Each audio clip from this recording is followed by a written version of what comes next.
Hello, my name is Niall Ferguson. I'm the Milbank Family Senior Fellow here at the Hoover Institution, and I'm also the director of the Applied History Working Group. And today we've had the good fortune of hearing a terrific presentation by our guest and near neighbor, Professor Amir Weiner, who is a director of the Center for Russian, East European and Eurasian Studies, as well as a professor of history here at Stanford. Welcome, Amir. You're here to tell us about your new book, or at least a part of the new book. And the book, which is coming out next year, will be called At Home with the KGB, A New History of the Soviet Security Service. But the subject of your talk today was the KGB and Western plots against the Soviet Union. Well, everybody knows about the KGB. It's one of the few things that everybody knows about the history of the Soviet Union.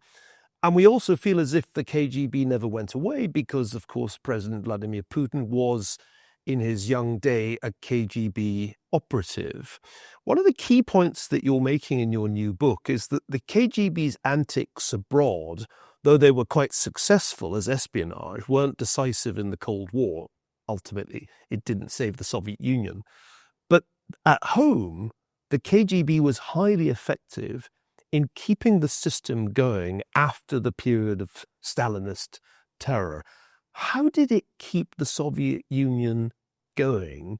And what have you learned from writing this book about the KGB that will change the way we think about it? First of all, thanks for having me. The KGB was very intrusive. It simply adjusted. It was continually adapting to the new changes, and quite successfully. When it was told to do so, it was restructured.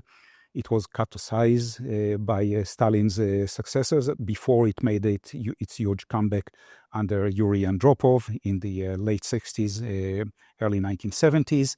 But it started operating new methods, like, for instance, prophylactic measures, which meant trying to nip in the bud problems and troublemakers before they burst on stage, which means that treating small misdemeanors as they occur before they metamorphose into political problems. And in this case, about 330,000 Soviet citizens are subjected to these prophylactic chats with the KGB operatives or their representatives. It is peaceful. It is not pleasant. It's a psychological terror 101, but it was quite effective in deterring people, shattering social fabric and intimidating them enough that the very small rate of recidivism, and holding it quite tight until the very end, when the new leadership is beginning to change the system itself, and then the KGB is struggling to adjust. Most important to remember, the KGB never went away. Political police never went away in the transition, not from Stalin to his successors, not from the Soviet to their Russian Federation successor. Political police was always there. So one point you make is that the KGB contrasted its methods with those of its predecessors, the NKVD, which were notoriously brutal. The KGB preferred not to use violence, though it certainly always carried the threat of violence. As I was reading some of the interviews that you did with former KGB operatives, I was wondering if they were somewhat whitewashing the role of violence in the period that you're interested in the 50s and 60s and 70s. It does happen. There are cells where people get beaten up, and there's a threat. Sometimes an explicit threat. You gave the example of Natan Sharansky, in effect being told you might not leave here alive. Talk about the role of violence in the way the KGB functioned. It was there always as at least a threat, wasn't it? It is hanging over constantly, the threat of violence. People are afraid when they are summoned to the KGB officers, even for these prophylactic chats, as the KGB understands very well. They are shaking in their boots. They use some other language, a little bit rougher language of the reaction of people who are being summoned. They are aware of this.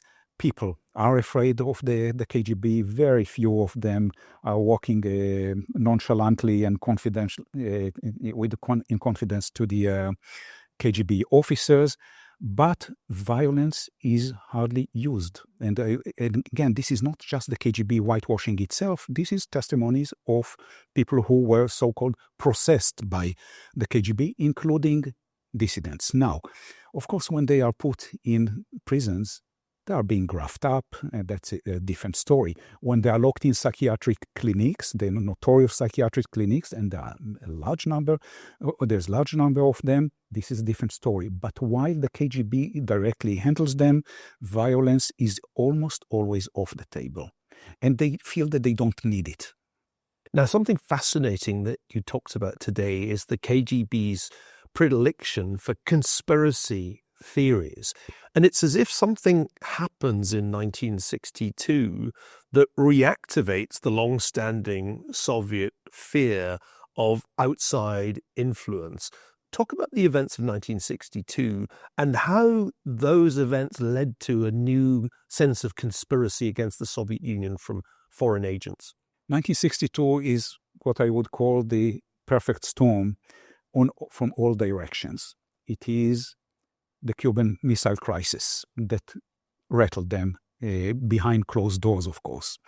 It is the bread riots throughout the Soviet Union when Soviet workers are cursing openly the Soviet leadership and becoming more and more violent.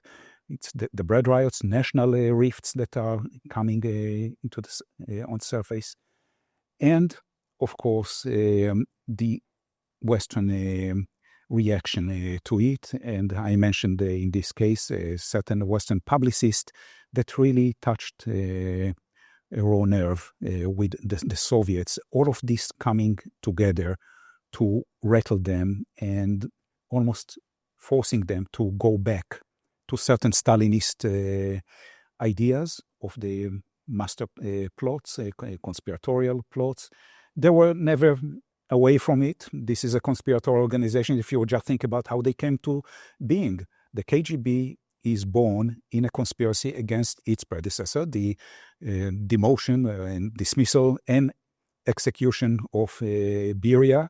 It's their own master plot, in which they participate, took active roles. So they are born in conspiracy, and they conspire very often against other parts of the leadership. They are the one behind the dismissal of Nikita Khrushchev in 1964. Without them, it couldn't happen, although they did not orchestrate it.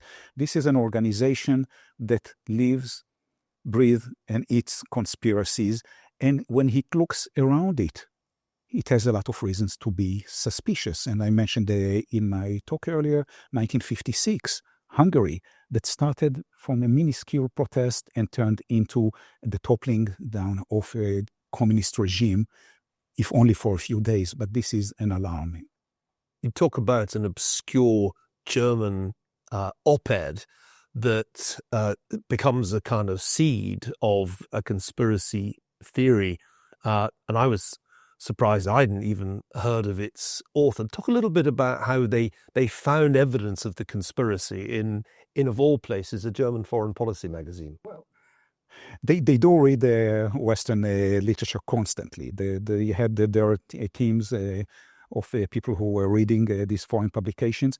The interesting part about this person who was the KGB colonel who informs his colleagues about it, himself was a spy, although at the time when he's writing the rebuttal and the marching orders to his guys, he's in the Soviet Union. But later we know that he was a spy in a certain capitalist country that they don't specify years later. So quite likely he also spoke and read the language. I suspect that he was working in Germany, but certainly his rebuttal to Allard von Schack was based on very intimate familiarity with the essay. But this is nothing rare to react to Western publications. But this one, I admit, threw me off a little bit, that they take something that who on earth was reading these publications? At the time, the Außenpolitik is being read by experts in foreign policy, but it's still in German.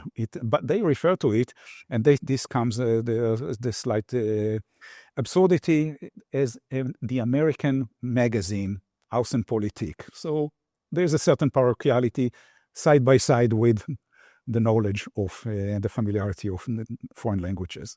Speaking of KGB operatives with good German, Vladimir Putin has become the most influential alumnus of the KGB. Do you think your book helps us better understand him? Because he's become one of the great puzzles for Western policymakers, who even up until the eve of his all-out onslaught on Ukraine was, I think, being misunderstood by supposed experts. Can we learn a bit more about Putin from understanding the world he came from in your book? Yes. By the way, just as an anecdotal, one of the interviewees that is quite prominent in my book was a classmate of Putin in the academy, and as he remembers him as a short guy with whiskers who did not socialize with non-Russians. And that's does it make for something? I don't know, but he doesn't remember him uniquely fondly. And he volunteered at 16, walked into the KGB office and said, "Where do I join?" And they said, "That's not how it works." Studying Putin is a study of mythology that is very carefully built. I don't know. I cannot vouch for that's what he said in his so-called autobiography interviews in first person, it's called, that came out when he came to power. It's sort of self-aggrandizing and humanizing someone who the world did not know much about. Certain things that he says there certainly resonate with a lot of the things that we hear about and learn about other KGB officers in terms of the training, in terms of the pride. He wanted to be a spy. So many of them wanted to be a spy. They want to be a Soviet James Bond. They had their own Soviet James Bond. Here in the West, we don't know much, but a guy named Stirlitz, a fictional character that they created in one of the most popular books and TV shows, 70 Moments of Spring. So his aspirations, his dreams of being a spy are shared by thousands and thousands of people who wanted to become spies, with one difference. The story of volunteering to the KGB doesn't resonate that well, because the KGB was not a volunteer organization. You did not offer your services to the KGB. It is not the CIA or MI6. They came to you. So he says that he wanted to join at the age of 16 and was sent home to study. One of the people I work with and studied was much the same, that also called them. Because he called them, he was under suspicion. And so they studied him a long, long time before they allowed him. And apparently there was reason to be suspicious, because later on, he's one of those who lead the inside rebellion of Lithuanian KGB officers during Glasnost and towards independence. So they had a reason not to take volunteers or wannabe Soviet James Bonds. One last question. This was an organization that was able to keep the Soviet population under tight control, snuff out the dissident movement of the 1970s, and yet at the end it could not stop the Soviet collapse. What's your explanation for its ultimate failure? A variety of reasons. There's not a single one. I would simply say this is an organization that relied on getting its orders from the civilian bosses. And when the party is beginning to lose its grip and beginning to lose its confidence, the KGB is asking for orders, what to do, how to deal with nationalist demonstrations, rough them up, make peace with them, etc. At the beginning, they tell them, do what you think. And at a certain point, they don't even answer. So they lose their leadership, and they don't know, they are not trained to operate on their own, to take these cataclysmic decisions on their own. Second, This is an organization that becomes, for lack of better word, vegetarian. They don't shed blood during the Soviet era. And this is not a recommendation to shed blood, but they forgot how to do it. And the last time that they've done it was in 1962. They participated in these bloody suppression of Novocherkassk, and they vowed never, ever to repeat it. So they are not used to simply shedding blood, and this is detrimental for an organization that is in charge of rescuing, protecting a crumbling organization. Third, they are being swamped by their own conspiratorial thinking that deviates, that lead to deviation from focusing on the core real issues that were taking place. And finally, this is an organization that has become bureaucratized more and more. We rejoice now when we go to the archives and we don't even know how to handle these myriad of documents that on this and that. But the question that we have to ask ourselves, was it too much? Did they gather so much information that was beyond digestions? What's good for historians was not good for operatives. That's a good note on which to end this conversation. Amir, your book will come out next year, At Home with the KGB, A New History of the Soviet Security Service. We'll all look forward very much to reading that. Thanks so much for joining us here at the Applied History Working Group. It was an absolutely fascinating talk, and it's really whetted my appetite for the book as a whole.